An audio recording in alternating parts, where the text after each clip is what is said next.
Now, African Union and Somali government troops have recaptured one of al-Shabaab's last strongholds and an important source of revenue. The operation in the Somali coastal town has now cleared Barawi of al-Shabaab fighters. The armed group had controlled the port town since 2008. Well, the joint offensive by the African Union and Somali forces was launched against al-Shabaab in March. Although the armed group has been in control of several of Somalia's major towns and cities, it's been on the retreat in recent years. The group was forced out of the capital Mogadishu in August 2011. The next major blow was the loss of the port of Kismayo in September 2012. The fighters used to be paid a percentage of the town's lucrative charcoal trade. In the same year, they retreated from the town of Baidoa after an assault by Ethiopian and Somali troops. The region's main road leads to Mogadishu and parts of Kenya. But al-Shabaab still controls much of rural Somalia, as well as transport routes connecting government-held towns. Well, let's go to Catherine Soy now, who's been travelling with African Union troops. Catherine, so what's the latest with the operation around Barawi and what more has been happening there? Darren, we just came back to the AMISOM base. We've been here since 2 hours ago, and Barawi basically remains quiet.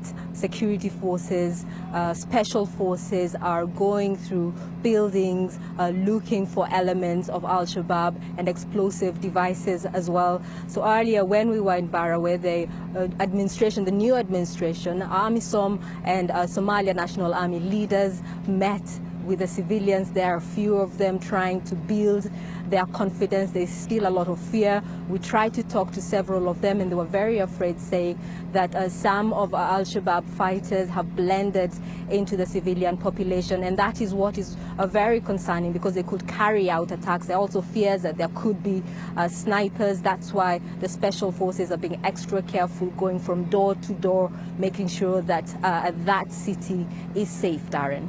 And I mean, has al-Shabaab been putting up any resistance at all? And if they fled, where have they gone?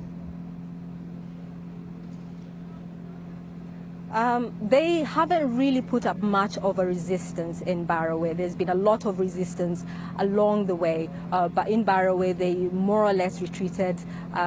They left a couple of days ago. We're hearing that they use the sea, a lot of movement at sea. Boats that we're told that were heading towards the south, further south, to another key stronghold of theirs called called Juba, called in Middle Juba. This stronghold is called Jilib. That's where they've been seen heading to that. But there has been minimal resistance. We spoke to the Brigadier General who's leading the Ugandan forces in this offensive, and he told us when they were entering Barawi at the western side, they faced some resistance, some probing shots, but then not much resistance. When they entered the town, they fired some warning shots as well. These are the AMISOM troops. They fired some warning shots, just warning anyone who could be trying to do something. But in Barawi itself, Darren, no serious resistance. Catherine, just a final thought from you. You've been travelling with the AU-backed troops now for a few days. What's their morale like? Do they think they can beat al-Shabaab? They're very confident. We've been coming with them. The morale is very high. They've been taking all this territory. They've been taking all these towns and villages with very little resistance. Even the places where they're getting heavy resistance, they're managing to push al-Shabaab back. And this is a major victory for them, taking Barawi. It was one of the biggest strongholds, the main port. It was their economic hub as well as their logistical center, the port that they used to bring in fighters and weapons as well. It's very rich in agriculture.